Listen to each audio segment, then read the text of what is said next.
अस्सलाम वालेकुम। आज जो हमारा टॉपिक यहाँ पे हमें डिस्कस करना है वो है वेक्टर और 3D।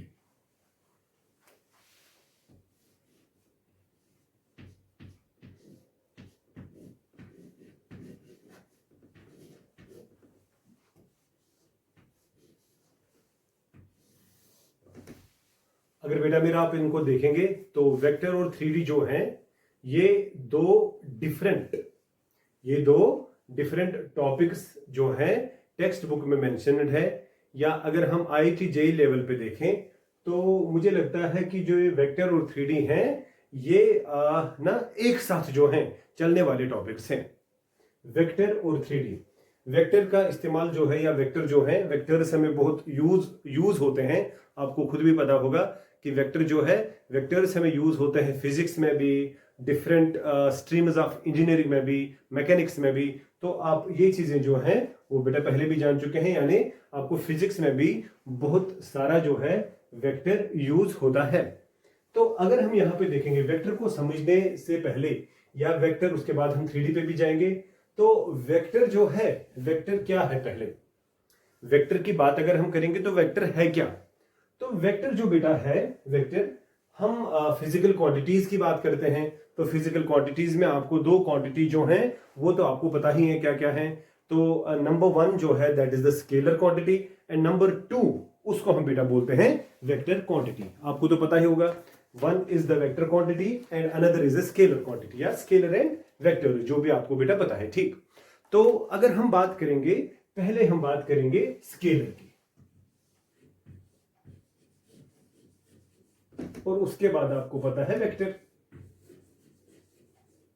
ठीक, अगर स्केलर की बात हम करेंगे, स्केलर की बात, तो स्केलर क्वांटिटी जो है ये वो क्वांटिटी है, स्केलर क्वांटिटी ये वो क्वांटिटी है जिसमें खाली आपको क्या होगा, मैग्नीट्यूड होगा।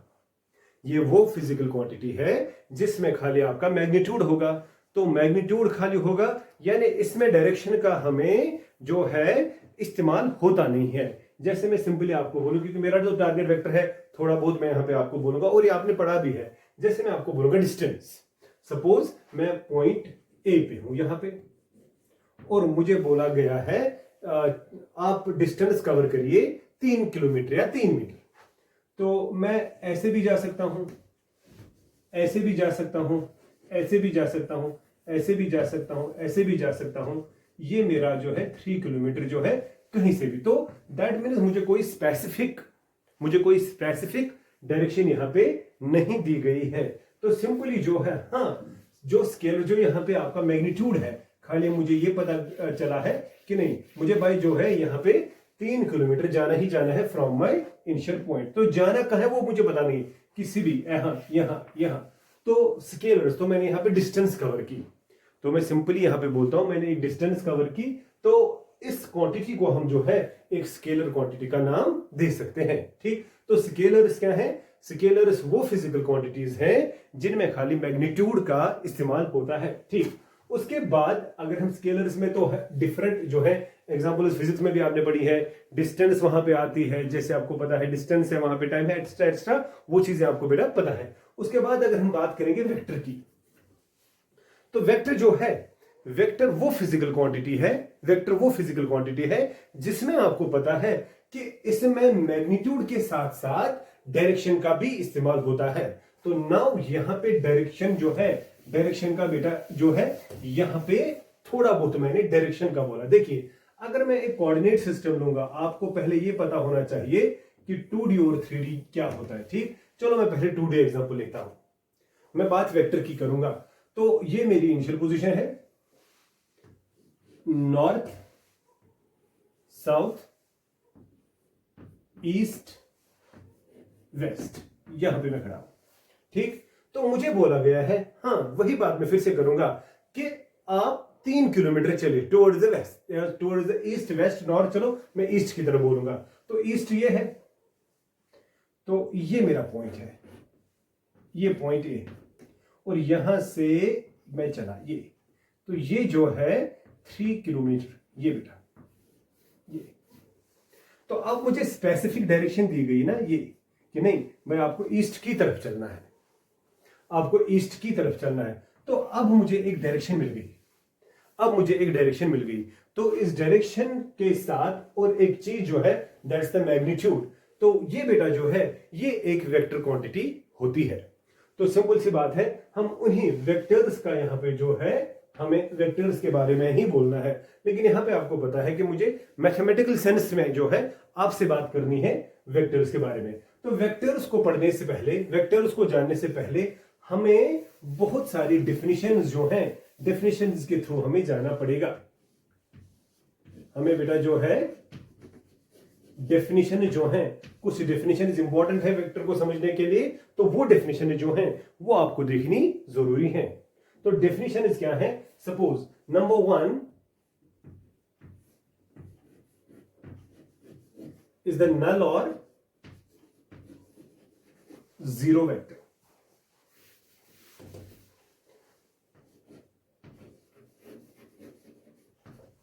पहला वेक्टर जो मैं यहां पे डिस्कस करने जा रहा हूं वो है नल वेक्टर और जीरो वेक्टर। ठीक है, नल वेक्टर और जीरो वेक्टर। ठीक, तो नल वेक्टर और जीरो वेक्टर जो है, तो अगर हम पहले अगर मैं रिप्रेजेंटेशन ही बोलूं, बिफोर दैट मैं रिप्रेजेंटेशन ऑफ द वेक्टर आपको बोलूंगा। ये वेक्टर है, मैं यहां पे इसकी रिप्रेजेंटेशन पहले बोलूंगा। ठीक, उसके बाद में इस पे जाऊंगा। अगर मैं रिप्रेजेंटेशन ऑफ द वेक्टर अभी बोलूं, मैंने अभी आपको बोला magnitude as well as direction, तो क्या मैं बोलूंगा? A directed line segment. Directed line segment, सीधी सी बात है, एक line segment, suppose line segment A B है विद प्रॉपर डायरेक्शन। तो डायरेक्शन मैंने क्या दिया? A to B. Directed line segment जो है इसको हम वेक्टर, इसको आप इस तरह भी लिख सकते हैं। अगर मैंने नाम बोला ना वेक्टर, तो ये वेक्टर ही है। मतलब आपको ये जो मैंने यहां पे ये एरो जो है ना लास्ट पे, मैंने एट द एंड, क्योंकि ऐसे रे भी जो है, रे भी आप लिख सकते हैं ऐसे, बट जब मैंने वेक्टर बोला दैट मीन्स इसका एंड यही पे है, because it has some definite length. तो इसकी लेंथ है और इसकी एक डायरेक्शन है। तो डायरेक्टेड लाइन सेगमेंट जो है वो हमारा एक वेक्टर, यानी रिप्रेजेंटेशन ऑफ द वेक्टर जो है वो ये है। क्या? Directed line segment represents a vector. Directed line segment represents a vector. तो जो पहला पॉइंट है ये ए टू बी जा रहा है ना, from point A to point B. इस पॉइंट ए को हम बोलते हैं इनिशियल पॉइंट, और इसको हम बोलते हैं फाइनल या terminal point. Initial point, terminal point, initial point, terminal point, यही बेटा जो है ये रिप्रेजेंटेशन है एक वेक्टर की। तो पहली बात आपको ये पता होनी चाहिए कि रिप्रेजेंटेशन ऑफ द वेक्टर क्या है। वो यहां पे आप लोगों ने बेटा देखी, डायरेक्टेड लाइन सेगमेंट जो है that is the simple vector. आप इस वेक्टर को बाद में लिख सकते हैं ऐसे भी, ए बी ऊपर एरो हेड। तो इस तरह वेक्टर ए बी को हम लिख सकते हैं। तो वो तो रिप्रेजेंटेशन ऑफ द वेक्टर है। हाँ, अब यहां पे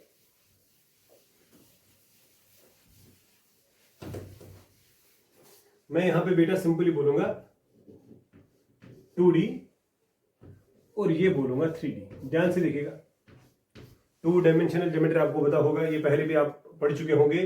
तो 3D जो है, 3D का भी आपको कंसेप्ट होगा। जैसे 2D में बात मैं ऐसे करूंगा, X axis and Y axis.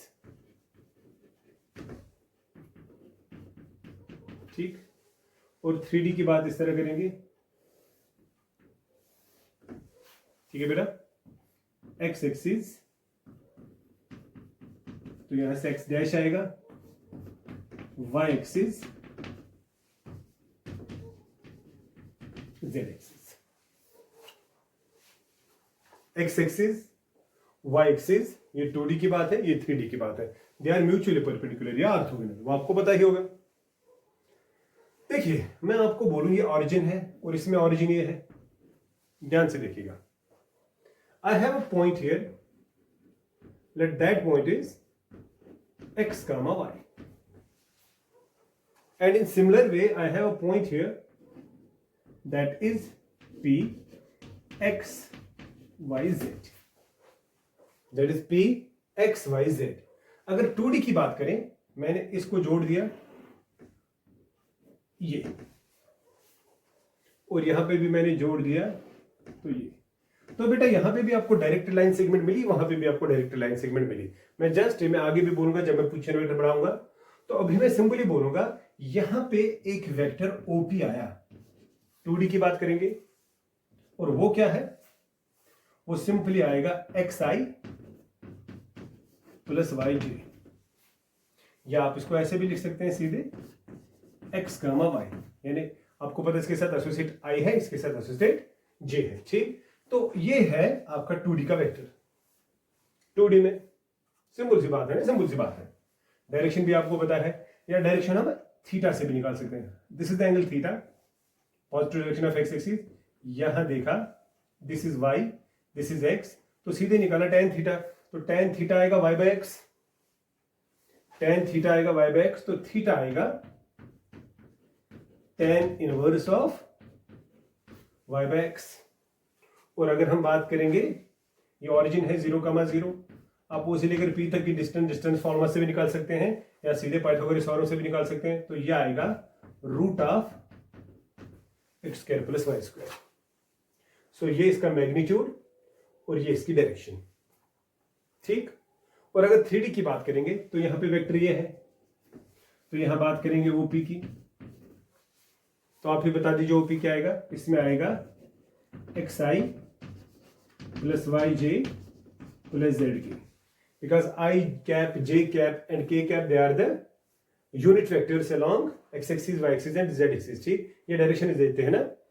तो सिंपल सी बात है, यहां पे भी अगर हम बात करेंगे इसकी डिस्टेंस की, ओपी की डिस्टेंस, तो डिस्टेंस आएगा root of X square plus Y square plus Z square. और इनके लिए अगर हमें डायरेक्शन देखनी होगी तो उसके लिए इसके साथ एंगल बनाएगा अल्फा, इसके साथ एंगल बनाएगा बीटा, इसके साथ एंगल बनाएगा गामा, फिर हम वो डायरेक्शन कोसाइनस जो है 3D में देख सकते हैं। तो सिंपल सी बात मैंने ये बोलनी है कि वेक्टर रिप्रेजेंटेशन जो है ये इस पॉइंट का पोजीशन वेक्टर है, ये इस पॉइंट का पोजीशन वेक्टर है। तो इस तरह जो है आप एक वेक्टर जो है 2D या 3D में हम इसको ड्रा कर सकते हैं। तो सिंपली हम बोलेंगे it is the direct line segment, it is the direct line segment. ठीक, अब बेटा मुझे इस वक्त जो है मैं बेसिकली भी ये समझा रहा हूं, तो मैं पहले बात करूंगा किसकी, नल वेक्टर की। और अगर मैं नल वेक्टर की बात करूं तो ध्यान से देखें नल वेक्टर क्या होता है या जीरो वेक्टर क्या होता है। अगर हम ऐसे बोलेंगे null vector is a vector whose initial point, definition हम इस तरह भी बोलेंगे, null vector is a vector whose initial point and terminal point, whose initial point and terminal point क्या कोइंसाइड्स, यानी सिंपल सी बात है represented by O, represented by O, या जीरो भी आप बोल सकते हैं। तो ये बेटा जीरो वेक्टर है या नल वेक्टर है, सिंपल सी बात है। तो मैं बोलूंगा अगर ये नल वेक्टर है, इसका इनिशियल पॉइंट भी वही है, इसका टर्मिनल पॉइंट भी वही है, इसका इनिशियल पॉइंट भी वही है, इसका टर्मिनल पॉइंट भी वही है। तो सिंपल सी बात है अगर ये बेटा नल वेक्टर है तो हम क्या बोलेंगे, हम बोलेंगे इसका मैग्नीट्यूड भी जो है वो जीरो ही आएगा, इसका मैग्नीट्यूड अगर देखा जाएगा वो जीरो आएगा। ध्यान से पॉइंट नोट करिएगा, इसका जो मैग्नीट्यूड है वो भी बेटा जीरो ही आएगा।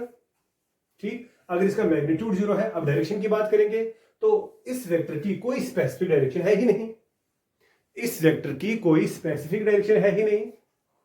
तो सिंपल सी बात कहेंगे कि null vector has no specific direction, तो इसकी कोई भी बेटा स्पेसिफिक डायरेक्शन नहीं है। और अगर हम 2D में नल वेक्टर लिखेंगे तो हम लिखेंगे इस तरह जीरो, तो क्या लिखेंगे 0i प्लस 0j।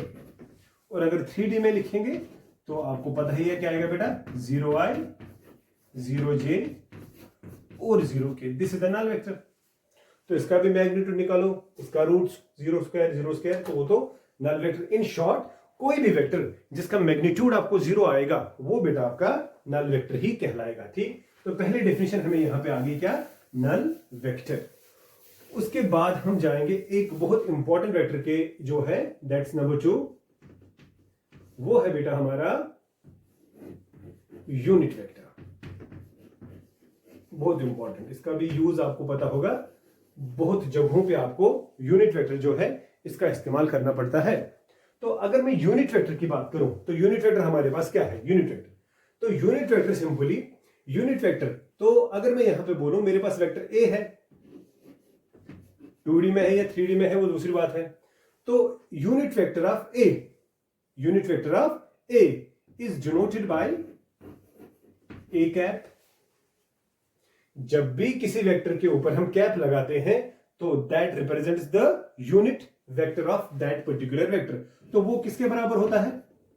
वो होता है बराबर वेक्टर को ही डिवाइड करेंगे अपना मैग्नीट्यूड, वेक्टर को डिवाइड करेंगे अपना मैग्नीट्यूड। तो मैं यहां पे बोलूंगा ना, ध्यान से देखिए, ये जो है जहां से वेक्टर चलेगा, अगर ये वेक्टर चलेगा, ये वेक्टर ए है, तो इसका मैग्नीट्यूड अगर 3 यूनिट्स है तो यूनिट वेक्टर इसी के अलोंग चलेगा या इसके अपोजिट में चलेगा, डिपेंड्स अपॉन मैंने साइन क्या ली होगी। तो मैं यहां पे इस तरह भी बोलूंगा ना, क्या, यूनिट वेक्टर अलोंग ए, अगर अलोंग ए बोलना होगा तो उसी डायरेक्शन में, तो वो क्या आएगा, is equal two plus A cap, plus A cap. अगर मुझे बोलना होगा यूनिट वेक्टर क्या, अपोजिट टू ए, यानी in opposite direction of the ए, तो वो क्या आएगा, माइनस ए कैप। ठीक है बेटा, तो दोनों सूरत में आप देखिए यूनिट वेक्टर जो है वो होता क्या है, वेक्टर को डिवाइड करेंगे अपना मैग्नीट्यूड, तो वो बेटा आपको जो है एक यूनिट वेक्टर देगा। मैं यहां पे आपको इस तरह भी इसको समझा सकता हूं, अगर आप देखेंगे ध्यान से। देखिए आपके पास एक वेक्टर है ए, चलो 3D में लेते हैं। अगर मैं बोलूंगा 2y प्लस जे माइनस के, तो मैग्नीट्यूड इसका क्या आएगा, root of 2 square 4 plus 1 plus 1, 1 square minus 1 square, तो रूट ऑफ 6। तो अगर मुझे बोलना होगा ए कैप, ए कैप क्या आएगा, यूनिट वेक्टर, और ये इसकी डायरेक्शन क्या होगी, अलोंग दैट ए, तो वो क्या आएगा, यही A divided by magnitude of that, तो वो क्या आएगा, 2i plus J minus K divided by root of 6। So this A cap is along this. अगर मैं बोलूंगा कि इसके अपोजिट में, इसके अपोजिट में, यानी इस और इसके बीच में एंगल क्या होगा, 0। अगर मैं बोलूंगा इन दोनों के बीच में एंगल होना चाहिए पाई, अपोजिट टू दैट, तो दैट मीन्स नेगेटिव लगा दो, नेगेटिव लगा दो, नेगेटिव बाहर आएगा। तो सिंपल सी बात है। अब अगर इसका मैग्नीट्यूड आप देखेंगे वो 1 आएगा, इससे पहले इसका मैग्नीट्यूड जो था वो रूट ऑफ 6 था। सो this is the unit vector. ये बेटा हमारे पास क्या है, यूनिट वेक्टर। ध्यान से देखिएगा, तो पहला जो हमारा था, पहले आप लोगों ने बेटा डिस्कस किया, यहां पे हम लोगों ने क्या, नल वेक्टर किसको कहेंगे, उसके बाद आप लोगों ने देखा यूनिट वेक्टर किसको कहेंगे, तो यह रिप्रेजेंटेशन ऑफ द वेक्टर भी हमें आ गया, यूनिट वेक्टर भी हमें आ गया। उसके बाद जो है हम डिस्कस करेंगे यहाँ पे और भी इसके टाइप्स हैं। जैसे मैं आपको बोलूं कि हमारे पास एक और वेक्टर है, यहाँ पे हम बात करेंगे अब उस वेक्टर की। तो अगर मैं बात करूंगा बेटा नंबर 3, मैं बात करूंगा फ्री वेक्टर, बहुत इंपॉर्टेंट है ये भी, फ्री वेक्टर। तो फ्री वेक्टर क्या होता है, फ्री वेक्टर अगर स्पेस की बात करेंगे, 3D की बात करेंगे, तो ये ऐसा वेक्टर है जो स्पेस में आप, जिसको आप मूव कर सकते हैं, जिसको आप मूव कर सकते हैं। तो मैं सिंपली बोलूंगा 1 इज द फ्री वेक्टर। और कुछ ऐसे वेक्टर्स भी हैं जिनको हम मूव नहीं कर सकते हैं। सम वेक्टर्स ऐसे हैं जिनको हम मूव कर सकते हैं इन स्पेस, और कुछ ऐसे हैं जिनको आप मूव नहीं कर सकते हैं। सो प्लीज इसकी डेफिनेशन आप लिखिए फ्री वेक्टर की। Vectors which are movable in space, vectors which are movable in space, those vectors जो हम मूवेबल बेटा कहां पे होंगे, जो स्पेस में मूव कर सकते हैं, उनको हम बोल सकते हैं क्या, फ्री वेक्टर। मैं इस तरह बोलूंगा, 3D बोलो या 2D, इस तरह देखिए, ये एक वेक्टर है जहां पे इसका पॉइंट ऑफ एप्लीकेशन होगा, पॉइंट ऑफ एप्लीकेशन होगा, तो मैं इसको पैरेलल शिफ्ट यहां पे देखूंगा, मैं इसको पैरेलल शिफ्ट किया, तो दैट मींस इसको मैंने मूव किया। यूजुअली जो भी हमारे पास वेक्टर्स होते हैं दे आर फ्री वेक्टर्स। तो कभी कभी जो फ्री वेक्टर्स नहीं होंगे उनको हम बोलते हैं लोकलाइज्ड वेक्टर, उनको हम बोलते हैं लोकलाइज्ड वेक्टर। अगर मैं बात करूंगा वेलोसिटी की, तो वेलोसिटी अगर हम अप्लाई करेंगे, तो अगर हम उसको पैरेलल शिफ्ट में क्या चेंज भी करेंगे ना, तो वहां पे पॉइंट ऑफ एप्लीकेशन से कुछ फर्क जो है, पॉइंट ऑफ एप्लीकेशन हम चेंज भी कर सकते हैं। तो दैट मीन्स जो हम बोलेंगे वेलोसिटी जो है, velocity is the example of the what, free vector. So there are some vectors which we can not move. Likewise अगर मैं फोर्स की बात करूं, फोर्स जो है, अगर हम किसी बॉडी पे फोर्स जो है बेटा, जहां पे उसका पॉइंट ऑफ एप्लीकेशन होगा, तो अगर पॉइंट ऑफ एप्लीकेशन यहां पे है, अगर मैं फोर्स वेक्टर जो है, जो फोर्स रिप्रेजेंट करता होगा, अगर उसको हम करेंगे मूल ना, उससे टॉर्क जो है, टॉर्क चेंज होगा। So we can not change that, और सच वेक्टर जो है उनको हम कहते हैं लोकलाइज्ड वेक्टर। तो फ्री वेक्टर में आप लोगों ने क्या लिखा, फ्री वेक्टर में आप लोगों ने वो लिखा कि जिनको हम मूव कर सकते हैं। तो एग्जांपल आएगा फोर्स का, क्योंकि आप वहां पे लिख सकते हैं कि पॉइंट ऑफ एप्लीकेशन जो है हम उसको चेंज कर सकते हैं, ठीक, we can change the point of application, but there are some vector जिनको हम नाम देंगे क्या, लोकलाइज्ड वेक्टर। लोकलाइज्ड वेक्टर की बात अगर हम करें, तो मैं ये बोलूंगा they are the vectors which can not be movable in space, जिनको हम मूव स्पेस में नहीं कर सकते हैं। तो इसमें एग्जांपल, सिंपल सी एग्जांपल आपको आएगी फोर्स वेक्टर की। क्यों? क्योंकि अगर मैं फोर्स की बात करूंगा तो एक वो भी एग्जांपल है, तो अगर हम बात करेंगे उसकी, तो वहां पे टॉर्क का इफेक्ट आएगा, चेंज होगा, तो सिंपल सी बात है। लेकिन यूजुअली जब भी हम बात करते हैं, अगर नहीं बोला गया होगा, जब बोला गया होगा कि हाँ भाई यहाँ पे आपका ऐसे है कि नहीं, आप इस वेक्टर को चेंज नहीं कर सकते, वो ये, तो यूजुअली जो भी हमें मैक्सिमम वेक्टर्स लेने होते हैं, they are all what, free vectors, ठीक है। तो उसके बाद बेटा हम बात करेंगे इक्वल वेक्टर्स की। तो लोकलाइज्ड वेक्टर लिखिएगा, उसमें आप लोगों ने डेफिनेशन लिखी। तो उसके बाद हम बात करेंगे इक्वल वेक्टर्स की,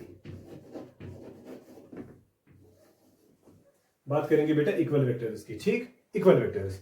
तो डेफिनेशन क्या लिखेंगे, two vectors are said to be equal,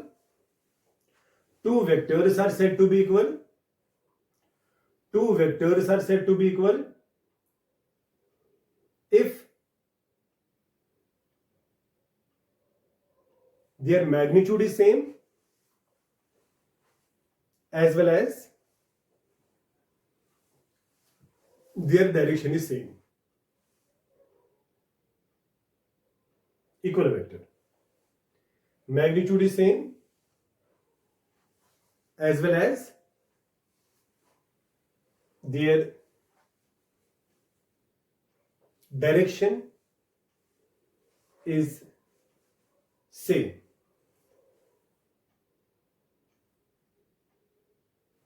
ठीक, तो मैं इस तरह बोलूंगा, सपोज बेटा मेरे पास एक वेक्टर है, 2D की बात करूंगा, 2,3, this is not equal to 3,2, ठीक। तो आई होप आप समझते हैं 2D में ये क्या देगा, 2i प्लस 3j, और ये क्या देगा, 3i प्लस 2j। अगर बात करेंगे ना, इसका भी मैग्नीट्यूड जो है वो आएगा 2 स्क्वायर प्लस 3 स्क्वायर 9 प्लस 4 √14, और इसका भी आएगा √14। तो मैग्नीट्यूड तो सेम आ गया, मगर डायरेक्शन की बात अगर करेंगे तो ये जो है, ये वेक्टर अगर हम देखेंगे तो आप 2D में देख भी सकते हैं ना, इस तरह। तो ये आएगा 1 2 3 2 3, तो पहला आएगा 2 यूनिट्स एंड 3 यूनिट्स, ये दिस इज 2,3, और दूसरे में आएगा 3,2, वो तो ये आएगा। तो सीधी सी बात है, एक ये है तो दूसरा ये है, तो इफेक्टिव तो आएगा ना थीटा पे। इसका जो है वो आएगा 2/3 tan इनवर्स, इसका जो है वो आएगा 3/2 tan इनवर्स। तो बेटा जो दोनों का है वो बराबर नहीं है, so I can say the two vectors are not equal. हाँ, तो क्या मैं ऐसे कहूंगा कि ये इक्वल है? हाँ, ये बिल्कुल इक्वल है, ये इक्वल वेक्टर्स हैं, ये इक्वल वेक्टर्स हैं। आई कैन से ये बेटा जो है यहाँ पे, सॉरी, ये यहाँ पे इक्वल वेक्टर्स हैं, ठीक। अच्छा, क्या खुद देखिए, चलो मैं आगे अभी बोलूंगा, मैग्नीट्यूड भी सेम और डायरेक्शन भी सेम, तो इनको बेटा हम कहेंगे वेक्टर्स। अगर मैं एग्जांपल आपको यहां पे बोलूं,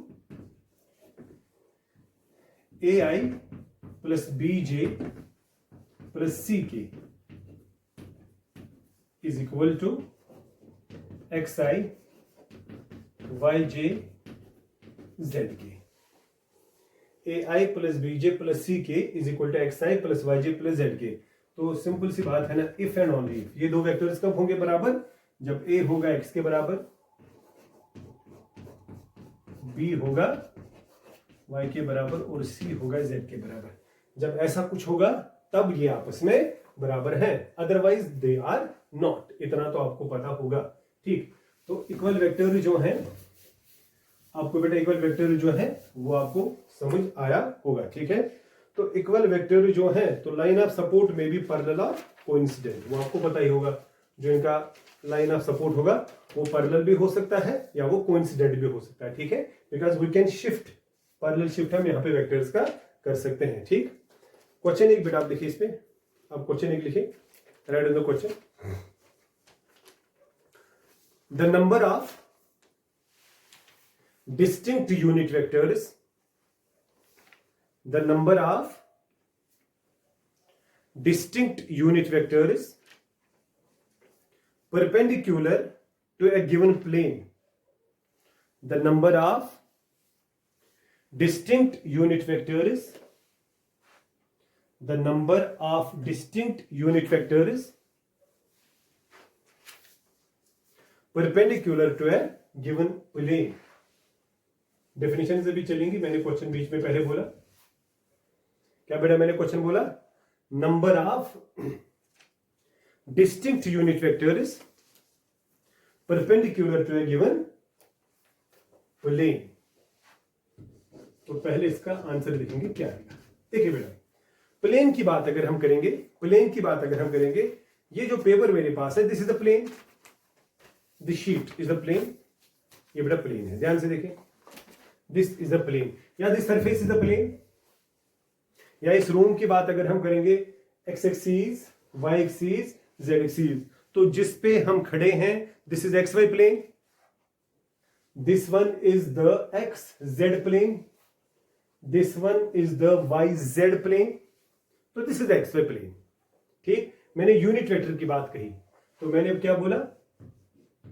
नंबर ऑफ यूनिट वेक्टर्स, ठीक है, परपेंडिकुलर टू ए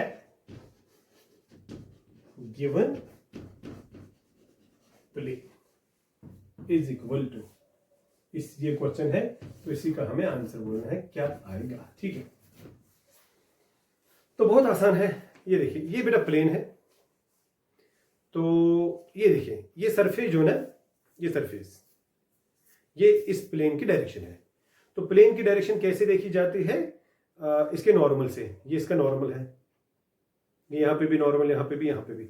अब आप देखिए, ये सरफेस जो है ये एक प्लेन सरफेस है, तो मैं इसी को बोलूंगा this is the plane. Simple सी बात है, ये प्लेन है। ध्यान से देखिए, ये वेक्टर मैंने इस पे लिया, ये वेक्टर मैंने इस पे लिया, ठीक, ये वेक्टर इस पे लिया, तो इसका मैग्नीट्यूड 1 यूनिट है, यूनिट वेक्टर है ना,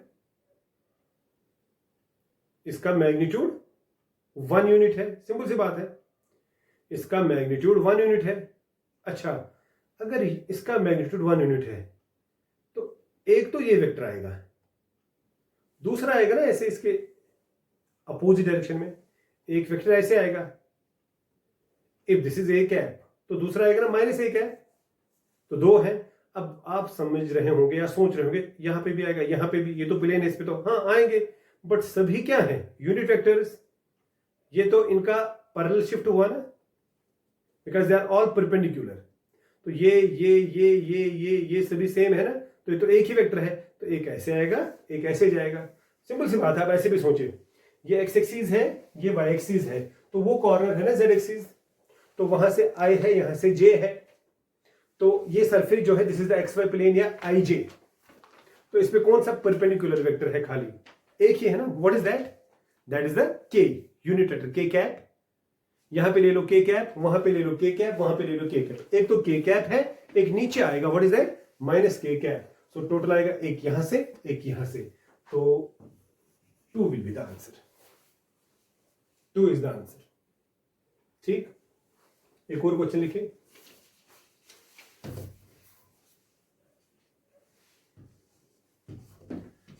question 2,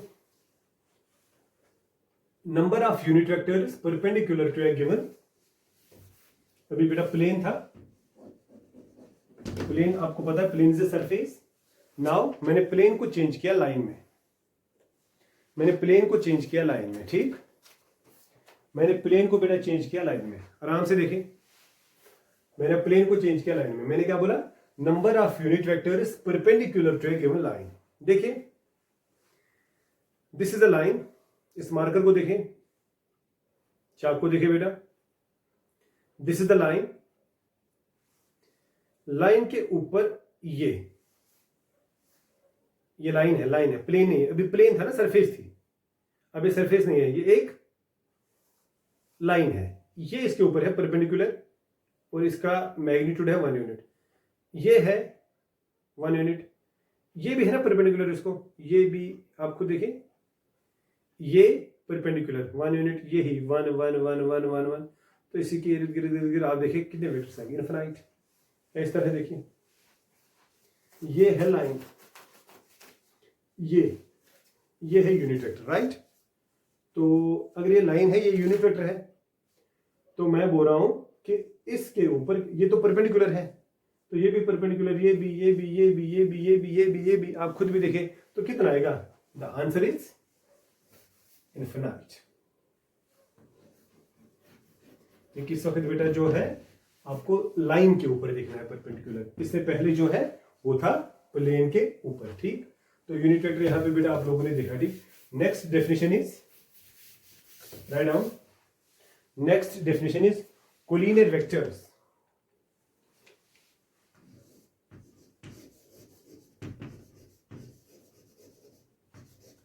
collinear vectors, the next definition is collinear vectors. तो बेटा ब्रैकेट में आप लिखिए पैरेलल वेक्टर्स भी, ठीक। पैरेलल वेक्टर्स डेफिनेशन लिखिए, two vectors are said to be, two vectors are said to be collinear, two vectors are said to be collinear if their directed line segments, if their directed line segments are parallel. Two vectors are said to be collinear if their directed line segments are parallel, ठीक। तो देखिए इसका मतलब बेटा क्या है, देखिए if they are directed two vectors, ठीक, ये एक मान के चलता हूं,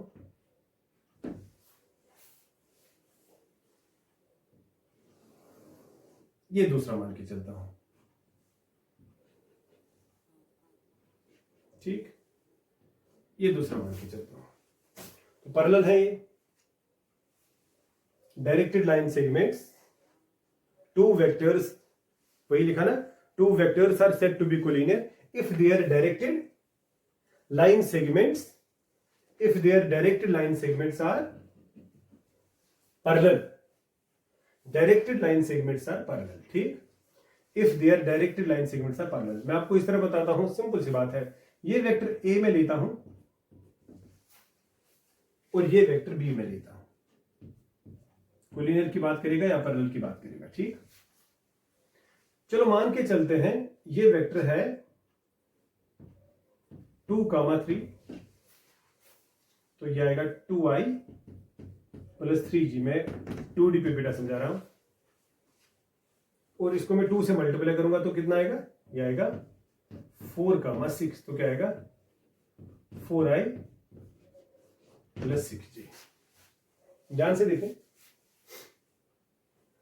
तो अगर मैं b वेक्टर को देखूं, मैंने 2 यहां से कॉमन निकाला, ये आया 2i + 3j, ठीक, 2i + 3j। तो b जो है ना बेटा, b आएगा ना 2 टाइम्स a वेक्टर, b जो है, b क्या आया 2 टाइम्स a वेक्टर, यानी ये 2 टाइम्स का मतलब क्या है, ये मसला है, ये 2 टाइम्स का मतलब क्या है। देखिए ये +2 है ना आगे, तो दैट मीन्स बी और ए की डायरेक्शन सेम होगी, और जो मतलब इसका मैग्नीट्यूड जो है वो 2 बार जो है मैग्नीट्यूड ऑफ ए आएगा, यानी जितना इसका मैग्नीट्यूड है इसका मैग्नीट्यूड उससे डबल होगा, उसका मैग्नीट्यूड इससे डबल होगा। हाँ, अगर मैं इस तरह बोलूं, ध्यान से देखिए, अगर मैं इस तरह बोलूं, अब ये इन जनरल में बोलूंगा बी आया मुझे बराबर lambda times a, where lambda is scalar. B आया मुझे क्या बेटा, लैम्बडा टाइम्स ए। ये लैम्बडा कुछ भी होगा, ये लैम्बडा 3 भी होगा 3 बार, ये लैम्बडा 1/2 भी होगा तो इसका हाफ, ये लैम्बडा 5 भी होगा तो 5 बार, ये लैम्बडा -2 भी होगा। -2 खाली क्या देगा, अगर यहां पे -2 आएगा, मैग्नीट्यूड तो 2 बार ही आएगा मगर डायरेक्शन अपोज चली जाएगी, बिकॉज पैरेलल तो दोनों को कहेंगे ना। ये देखिए, ये भी पैरेलल वेक्टर्स हैं, और अगर यहां पे मैं देखूं, ये भी पैरेलल वेक्टर्स हैं। ठीक, लाइन ऑफ सपोर्ट जो है कैन बी द सेम और पैरेलल। लाइन ऑफ सपोर्ट इनका सेम भी हो सकता है, यानी ये एक ही लाइन पे चल भी सकते हैं, या पैरेलल शिफ्ट भी इसका कर सकते हैं। मैं इस तरह आपको समझाता हूं, आप यहां पे ध्यान से देखिए। अगर मैं ऐसे बोलूंगा, ये एक लाइन है, इस पे एक पॉइंट ए है, दूसरा पॉइंट बी है, तीसरा पॉइंट सी है। एक वेक्टर में ए बी बनाता हूं, एक वेक्टर में बी सी बनाता हूं, तो मैं बोल सकता हूं ना a b is parallel to b c, या एक इसी में से बना दो ए सी, तो वो भी इसको पैरेलल है। ठीक, एक और पॉइंट इस पे लेता हूं डी, वो ऐसे लिया तो सी डी या डी सी वेक्टर वो भी इसको पैरेलल है, और सभी का लाइन ऑफ सपोर्ट जो है वो सेम है, या ऐसे आएगा लाइन ऑफ सपोर्ट, यानी यहां से ए डी वेक्टर, यहां से E F vector, line of support different है, because you can shift this vector. ये जो है ए सी, सपोज आप इसको शिफ्ट कर सकते हैं यहां से पैरेलल शिफ्ट में, यहां because they are all free vectors. वो तो पहले मैंने बोला पैरेलल शिफ्ट में कुछ फर्क इनको नहीं पड़ेगा। ठीक, तो आप इस तरह भी बेटा देख सकते हैं। तो यहां पे आपने ये देखा, ये लैम्बडा जो है, ये लैम्बडा कुछ भी हो सकता है। तो हम बात कोलिनियर वेक्टर्स की करेंगे। अगर मैथमेटिकली आप देखेंगे, थोड़ा आपको इससे भी समझ आएगा, ध्यान से देखें। अगर मैं ऐसे समझाने की कोशिश करूंगा, इधर देखिए बेटा, मैंने यहां पे लिया था, मैथमेटिकली भी आप लिखें कि 2 vectors a and b are collinear if a is equal to lambda times b या b is equal to lambda times a, when lambda is a scalar. तो मैंने यहां पे क्या लिखा, b is equal lambda times a, ये है ना बेटा। तो इसमें 2 बातें होंगी ना, क्या लैम्बडा स्केलर है बट 0 तो नहीं होगा, या तो लैम्बडा होगा ग्रेटर देन 0 पॉजिटिव, या तो लैम्बडा होगा लेस देन 0 नेगेटिव। ठीक, जब b होगा बराबर लैम्बडा a को, तो इसका मतलब क्या है, इसका मतलब सिंपली है b पैरेलल a। ठीक है बेटा, b पैरेलल a, b और a जो है ये पैरेलल वेक्टर्स हैं। ठीक, अब यहां देखें, अगर ये लैम्बडा होगा पॉजिटिव, क्या होगा पॉजिटिव, तो इनको हम बोलेंगे लाइक पैरेलल। लाइक पैरेलल मतलब ये एक ही डायरेक्शन में जा रहे हैं, और यहां पे बेटा इनको बोलेंगे अनलाइक पैरेलल। ठीक है, तो यहां पे हम बात करेंगे ये अनलाइक पैरेलल है, यानी ये डायरेक्शन जो है, अगर एक इधर जाएगा दूसरा, यानी इनके बीच में एंगल यहां पे होगा 180, यहां पे एंगल होगा 0, यहां पे एंगल होगा 0। नोट करेगा ये। एग्जाम्पल एक फिर से दिखाता हूं, a है i+2, ठीक, और b है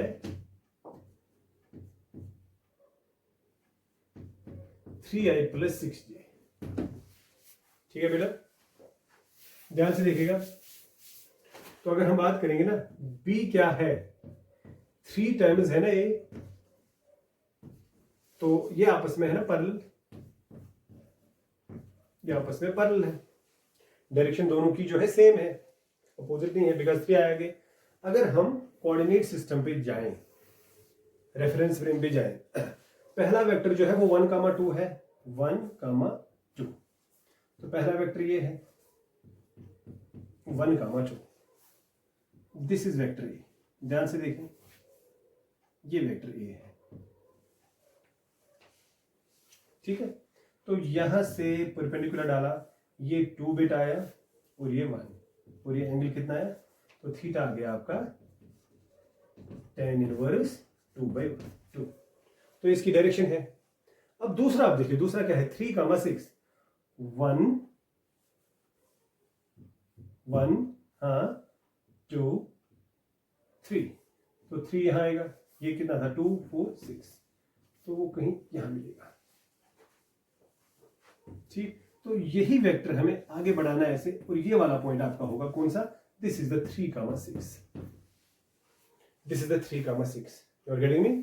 तो ये डिस्टेंस कितनी होगी, this distance is 6 and this distance is 3, so what will be the theta, theta आएगा ना बेटा कितना, tan इनवर्स 6/3, वो फिर से आया, तो दोनों की डायरेक्शन सेम है, दोनों की डायरेक्शन सेम है। अब मसला है किसका, मैग्नीट्यूड का। आप देखिए यहां से यहां तक का मैग्नीट्यूड और यहां से यहां तक का मैग्नीट्यूड में फर्क कितना होगा, 3 गुना ये होगा। आप खुद भी देख सकते हैं पाइथागोरस थ्योरम से, ये 2 है ये 1 है, तो मैग्नीट्यूड ऑफ ए जो है यानी यहां से यहां तक की दूरी वो आएगा √5, और अगर मैग्नीट्यूड ऑफ बी देखेंगे, magnitude of b is this, तो ये वेक्टर यहां से यहां तक की दूरी क्या है 3, और यहां से यहां तक की क्या है 6, तो ये आएगा √9 + 36, तो वो कितना आएगा, वो आएगा 45,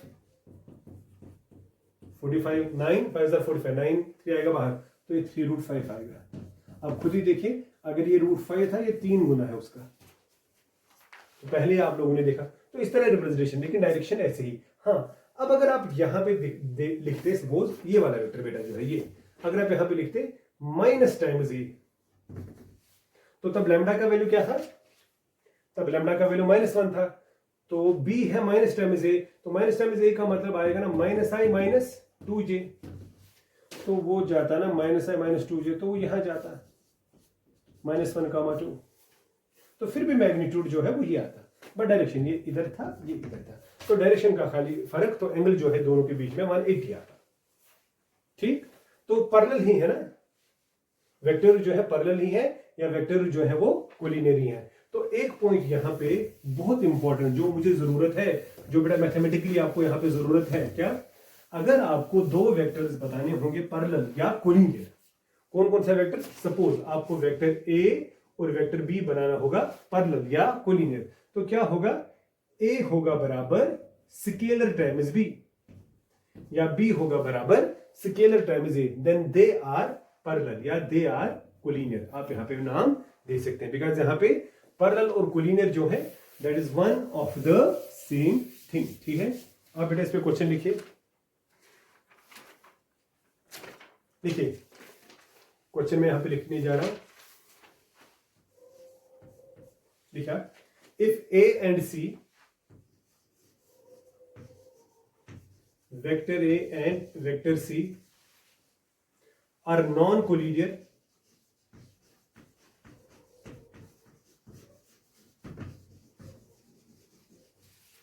and non-collinear comma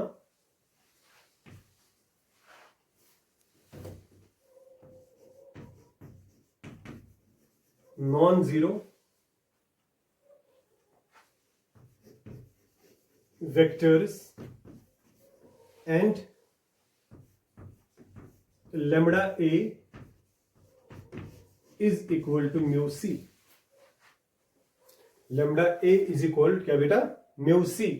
ध्यान से देखो क्वेश्चन क्या है, a and c are non collinear, non zero vectors, non collinear non zero vectors, ठीक। हमें बोलना है, और ये चीज भी गिवन है, find lambda and mu, find lambda and mu. ध्यान से देखिए, लैम्डा ए है बराबर म्यू सी, लैम्डा ए है बराबर बेटा किसको, म्यू सी। क्वेश्चन क्या गिवन है, क्वेश्चन गिवन है a and c are non collinear vectors, पहले नॉन कोलिनियर है, अगर ये कोलिनियर होता तो ए क्या होता, lambda times b, mu times b, यानी सम स्केलर टाइम्स बी, या बी होता सम स्केलर टाइम्स ए। अच्छा, अगर ये लैम्डा मैं यहां डिवाइड करूं, ध्यान से देखिए, ध्यान से देखिए, A is equal mu by lambda times C, या C is equal lambda by mu A, यही है ना। ध्यान से देखिए मैंने क्या किया, हाँ, तो ए क्या आया, स्केलर टाइम्स सी, सी क्या आया, स्केलर टाइम्स ए। अगर ऐसा होगा तो, लेकिन ना ऐसा पॉसिबल है ना ऐसा पॉसिबल है। बताओ क्यों? क्योंकि इसने वही से लिखा है नॉन कोलिनियर, यानी ऐसी सिचुएशन भी क्रिएट नहीं होगी, ऐसी सिचुएशन भी क्रिएट नहीं होगी। क्यों? अगर ऐसी सिचुएशन क्रिएट होगी तो ए और सी होगा ना collinear, because some scalar times this. अगर मैं इसको डिवाइड कर सकता हूं, तो मुझे बता दो पहले ऐसी सिचुएशन कब क्रिएट नहीं होगी, जब लैम्डा होगा 0। क्योंकि अगर लैम्डा होगा 0, मैं इसको यहां डिवाइड नहीं कर सकता, और अगर म्यू होगा 0, मैं यहां डिवाइड नहीं कर सकता।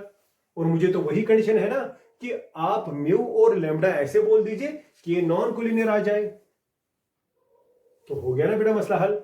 ना मैं ये सिचुएशन कर सकता हूं ना मैं ये सिचुएशन कर सकता हूं। सो आपका आंसर क्या आएगा, सीधे lambda is equal to mu is equal to 0। क्यों? क्योंकि जब ये 0 होंगे, ना ये सिचुएशन क्रिएट होगी ना ये, क्योंकि ये सिचुएशन क्रिएट होने से ये कोलिनियर वेक्टर्स ही बनेंगे। बहुत आसान है।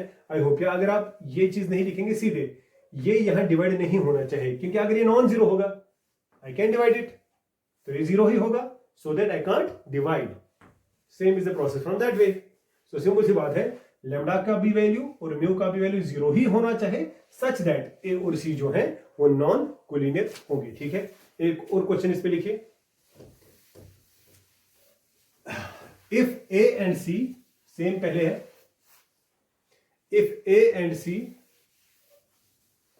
Are non collinear, non zero vectors,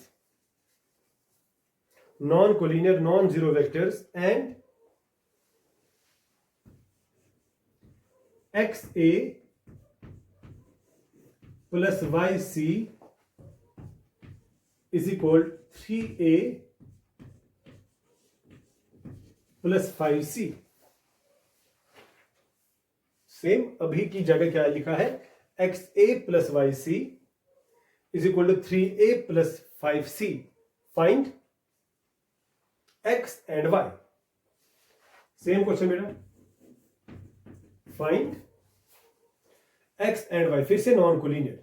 तरीके बहुत सारे हैं। क्या मैं लिख सकता हूं, देखिए a मैं एक तरफ लाऊंगा, xa minus 3a is equal to 5c minus yc, बहुत आसान। तो क्या है, x minus 3a is equal 5 minus y c. बता दो अभी क्या मैंने बोला, अगर ये चीज यहां डिवाइड होगी तो ए आएगा ना लैम्डा टाइम्स सी, तो ये बेटा मेरा कोलिनियर है। और अगर ये यहां डिवाइड होगा तो तब सी आएगा लैम्डा टाइम्स ए, तब भी बेटा मेरा ये क्या कोलिनियर होगा, तब भी ये कोलिनियर होगा। तो ये क्या मुझे बोल रहा है, बोल रहा है ये कोलिनियर नहीं होने चाहिए। नहीं होने चाहिए का मतलब ये वहां डिवाइड नहीं होना चाहिए, ये यहां डिवाइड नहीं होना चाहिए। ये कब यहां डिवाइड नहीं होगा, जब ये 0 होगा, और ये कब, जब ये 0 होगा। क्या मैं बोलूंगा, therefore x minus 3 is equal to 0, and वो भी होना चाहिए, एक ही नहीं दोनों होने चाहिए 0, क्योंकि अगर एक होगा और एक नहीं होगा तब तो आएगा। तो यहां पे बेटा x का वैल्यू 3 आएगा, y का वैल्यू 5 आएगा। x का वैल्यू 3 आएगा, y का वैल्यू 5 आएगा। ध्यान से देखें, x का वैल्यू 3, तो अगर आप शॉर्ट में भी देखेंगे x का वैल्यू 3, y का वैल्यू 5। किसके लिए, कोलिनियर के लिए नहीं, अलबत्ता नॉन कोलिनियर, नॉन कोलिनियर। ठीक, तो यहां पे पॉइंट एक हम ये भी बोलेंगे ना, जो मैंने पहले आपको बोला था, क्या, अगर a होगा बराबर लैम्डा टाइम्स b, तो A पैरेलल टू B या A and B are collinear vectors. अच्छा, अब अगर ये होगा, अगर एक वेक्टर को आप लैम्डा टाइम्स B नहीं लिख सकते, यानी अगर किसी वेक्टर को हम स्केलर मल्टीपल टाइम्स वेक्टर नहीं लिख सकते, तो सिंपल सी बात है वो नॉन कोलिनियर है, वो नॉन कोलिनियर है। तो सीधी सी बात है, तो ये पॉइंट भी आप वहां पे दिमाग में रखिएगा, ठीक है। अच्छा, अब बेटा एक और डेफिनेशन आएगी, रेडाउन को-प्लेनर वेक्टर्स। एक और डेफिनेशन बेटा वहां पे लिखिए आप। हाँ, रेडाउन, बहुत अच्छा बहुत अच्छा, को प्लेनर वेक्टर्स। ठीक, तो मैं बेटा बात कर रहा हूं को प्लेनर वेक्टर्स की। नाम से ही पता चलता है कि होगा क्या को प्लेनर। देखिए, सिंपल सी बात, ये x, ये y, ये z, ये ऑरिजिन आया। रूम ना, x एक्सिस, y एक्सिस और z एक्सिस। तो जहां पे मैं खड़ा हूं, this is the xy plane. तो ये बेटा मेरे पास है क्या, this is simply xy plane, ठीक है। अच्छा, अगर ये xy प्लेन है, थोड़ा अब यहां पे बोलूंगा, ये मैंने बनाया, ये बेटा, तो ये x है, ये y है, तो ये xy प्लेन मैंने लिया। यहां पे एक वेक्टर ऐसे आएगा, एक वेक्टर ऐसे आएगा, एक वेक्टर ऐसे आएगा, एक वेक्टर ऐसे आएगा, एक वेक्टर ऐसे जाएगा, कोई वेक्टर ऐसे जाएगा। तो ये सारे वेक्टर जो है ना, ये सारे वेक्टर्स एक ही प्लेन पे लाई कर रहे हैं ना। And what is that plane, xy plane. ये सभी वेक्टर जो है लाई करते हैं ना एक ही प्लेन में। And what is that plane, xy plane. So such vectors are known as the coplanar vectors. आप पहले डेफिनेशन इसकी लिखिए। देखिए, a set of vectors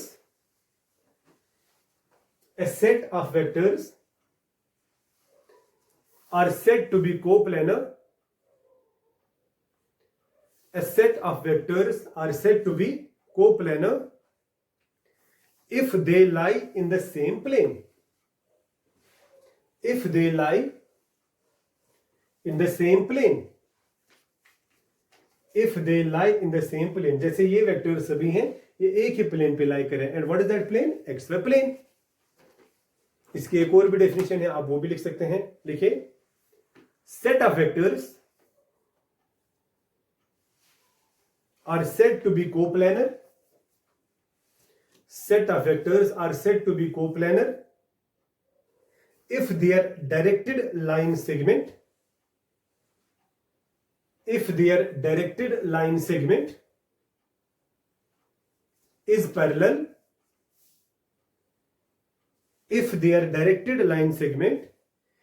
parallel to the same plane।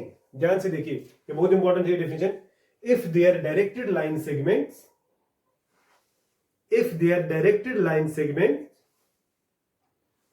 is parallel to the same plane। ठीक, मैं आपको बेटा इस शीट से ये समझाता हूं, नजर रखें।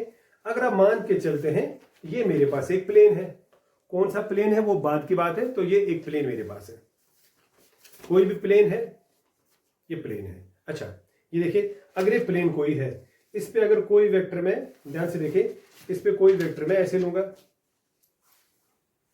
ये, ठीक है। तो वही तो आप लोगों ने डेफिनेशन में भी लिखा, वही तो आप लोगों ने देखे, ये क्या लिखा, set of vectors are said to be coplanar. ये भी, ये को एक ही प्लेन पे है क्या, if their directed line segments is parallel to the same plane. सभी होंगे parallel to the same plane. ये अब डिसाइड कैसे होगा ये parallel to the same plane है। देखिए कैसे, ये जो प्लेन है ना, ये प्लेन की डायरेक्शन कैसे हम देखते हैं। प्लेन की डायरेक्शन हमेशा हम देखते हैं उसके नॉर्मल से। ये प्लेन है, ये सारा सरफेस प्लेन है, इसका नॉर्मल ऐसे होगा। तो जितने भी लाइन्स, देखिए ऐसे लाइन खींचो, ऐसे ऐसे ऐसे, जितनी भी लाइनें जो हैं वो सभी लाइनें होंगी ना इस नॉर्मल को परपेंडिकुलर। तो वो सभी जो हैं वो क्या है, वो डायरेक्ट लाइन सेगमेंट जो है वो पैरेलल है इस प्लेन को। तो इस पे आप कैसे भी खींचे वो सभी जो हैं वो इसी प्लेन पे आएंगी। ठीक, जैसे मैं आपको ऐसे समझाता हूं, ये एक्स एक्सिस है, ये वाई एक्सिस है, ये जेड एक्सिस है। तो एक्स एक्सिस और वाई एक्सिस जो है, तो इस पे आपको अगर देखेंगे इस प्लेन पे आपको मिलेगा ना हर बार आई जे, बिकॉज के इज 0 हियर। यहां पे अगर हम देखेंगे के का कोई इंपैक्ट है ही नहीं, यानी जेड एक्सिस, जेड यहां पे 0 है, तो यहां पे आपको क्या मिलेगा 2i 3j 2i 5j 2i 6j i minus J what ever जो है वो आपको एक्सरे प्लेन पे ही मिलेगा। तो अगर ऐसे भी बात करेंगे, वो i है ये j है, तो यहां पे i j ही मिलेगा, बिकॉज के तो जो है वो वहां जा रहा है, वो वहां जा रहा है। तो मैं ऐसे बोलूंगा ना, अगर ये x एक्सिस है, ये y एक्सिस है, इसको नॉर्मल कौन है x y, इसका नॉर्मल है ना कौन z एक्सिस, और z एक्सिस पे आपका वेक्टर कौन सा है जो है, अगर हम बोलेंगे उस पे वेक्टर है z एक्सिस पे k वेक्टर है, z एक्सिस पे 2k है, z एक्सिस पे 5k है, z एक्सिस पे अगर नीचे जाएंगे -2k है, तो हम ये भी बोलेंगे ना xy प्लेन को जो नॉर्मल है, ये xy प्लेन है, इसको जो नॉर्मल है, इसको नॉर्मल कौन होगा, इसको नॉर्मल होगा वो वेक्टर जो अलोंग होगा z एक्सिस। तो अलोंग वेक्टर जो z एक्सिस को होगा वो क्या होगा, वो होगा in the form of k। तो ये पॉइंट भी आप नोट करें, राइट डाउन लिखिए, normal to xy plane is normal to xy plane is normal to xy plane is, हाँ बताओ बेटा, normal to xy plane is, लिखिए k cap 5k cap -2k cap, ये सभी है ना normal to what xy plane etcetera. ठीक, तो ये बेटा आपके पास कोप्लेनर वेक्टर आया, कोप्लेनर वेक्टर आया। अच्छा, कुछ और भी डेफिनेशन है वो आपको वैसे आएगा, अगर आपको बोला जाएगा को इनिशियल वेक्टर्स, को इनिशियल, तो सिंपल सी बात है, अगर मैं बात करूंगा को इनिशियल की, को इनिशियल, तो ये तो बहुत आसान है, को इनिशियल जिनका इनिशियल पॉइंट सेम होगा, इनिशियल पॉइंट सेम होगा। अगर ये वेक्टर ए है, ये वेक्टर बी है, ये वेक्टर सी है, अगर ये एक ही पॉइंट से स्टार्ट हो रहे हैं तो इनको हम नाम देंगे बेटा क्या, को इनिशियल पॉइंट, को इनिशियल वेक्टर्स या को टर्मिनल वेक्टर्स। ठीक, को टर्मिनल का इस तरह हम बोल सकते हैं, जिनका टर्मिनल पॉइंट सेम होगा, को इनिशियल है, को टर्मिनल है। ठीक, और भी है बेटा इसमें जो चीजें आपको पता होनी चाहिए, ये बहुत इंपॉर्टेंट चीजें हैं। ठीक, तो टाइप्स ऑफ द वेक्टर्स में बेसिक चीजें जो है, बेसिक चीजें वैसे मैंने बेटा डिस्कस की है, बेसिक चीजें जो है मैंने यहां पे वो चीजें बेटा जो डिस्कस की है। इसके बाद जो है, इसके बाद जो है वेक्टर में हमें आता है, वेक्टर में हमें आता है, अगर हम देखेंगे बेटा इसमें अब हमें आता है बहुत इंपॉर्टेंट एक और चीज है, what is that, that is vector addition. ठीक, वेक्टर एडिशन, इसमें दो हैं, ज्यादातर यूज होते हैं क्या, एक होता है ट्रायंगल लॉ ऑफ वेक्टर्स, ठीक, और दूसरा क्या होता है बेटा, वैसे तो ये दोनों सेम है, पैरेललोग्राम लॉ ऑफ वेक्टर्स। ठीक, ट्रायंगल लॉ ऑफ वेक्टर्स और दूसरा क्या है बेटा, पैरेललोग्राम लॉ ऑफ वेक्टर्स। ठीक, मैं एक सिंपल से एग्जांपल देता हूं, आप उसको बेटा ध्यान से देखिएगा, ध्यान से देखिएगा कि एग्जांपल में क्या लेता हूं। इधर देखिए, मैं एक वेक्टर ए लेता हूं, i + 2j - k, और दूसरा b 2i - j + k। ठीक है, तो ये तो आपको आता होगा, बहुत आसान। अगर मुझे एडिशन करना होगा, पहले एडिशन है ना, सिंपल सा एडिशन, तो एडिशन आपको पता है किस तरह होगा, i component i j k, तो क्या आएगा, वो आएगा 3i + j, बस इतना ही आएगा ना, 3i + j k जो है वो कैंसिल आउट होगा। ठीक, अगर आपको a - b करना होगा, सब्ट्रैक्शन ऑफ द वेक्टर जो है डायरेक्टली ना पहले, तो वो आपको पता है a माइनस बी, तो ये बनेगा माइनस, ये बनेगा प्लस, ये बनेगा माइनस, तो क्या आएगा माइनस आई प्लस 3j माइनस 2k, इतना तो आपको आता है। ठीक, एडिशन, सब्ट्रैक्शन, मल्टीप्लिकेशन जो है वो आगे आप देखेंगे, तो डिवीजन जो है वो हम बोलेंगे होता है कि नहीं होता, वो तो आगे पता चलेगा। तो ये तो इजी है। ठीक, तो अब इसमें पहला आता है ट्रायंगल, इसमें पहले आता है ट्रायंगल। ठीक, तो मैं यहां पे बात करूंगा पहले ट्रायंगल की, गौर करिएगा, मैं बात करूंगा ट्रायंगल की। ठीक, देखिए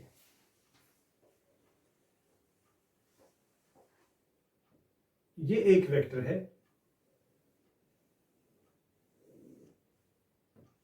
एक वेक्टर है। ठीक, वेक्टर ए,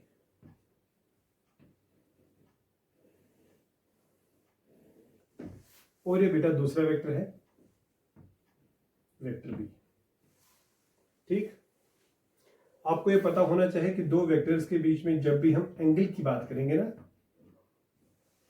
तो एंगल होता है बिटवीन देयर हेड्स और बिटवीन देयर टेल्स। यहां पे तो ये बिटवीन देयर टेल्स है। ठीक, ये वाला एंगल इनके बीच में नहीं है। ठीक, तो अगर मैं इसी बात को आगे ले जाऊं,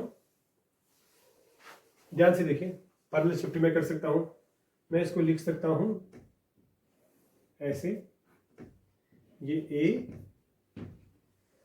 इसको मैं उठाकर यहां बी लिख सकता हूं।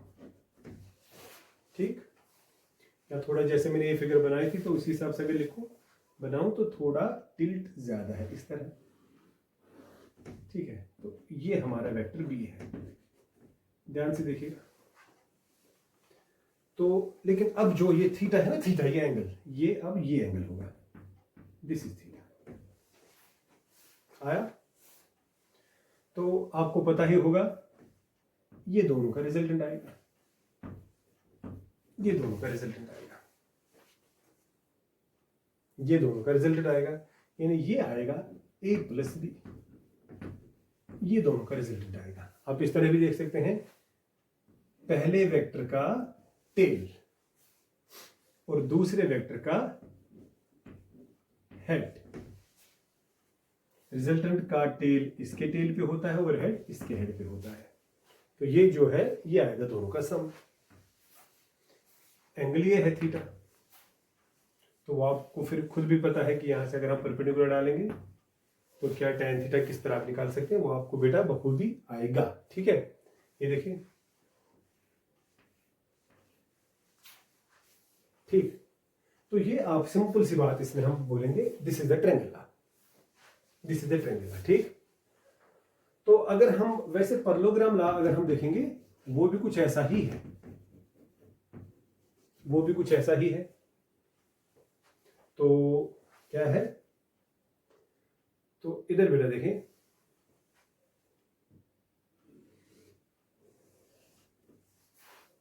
ये आपका वेक्टर बी, ये आपका वेक्टर ए।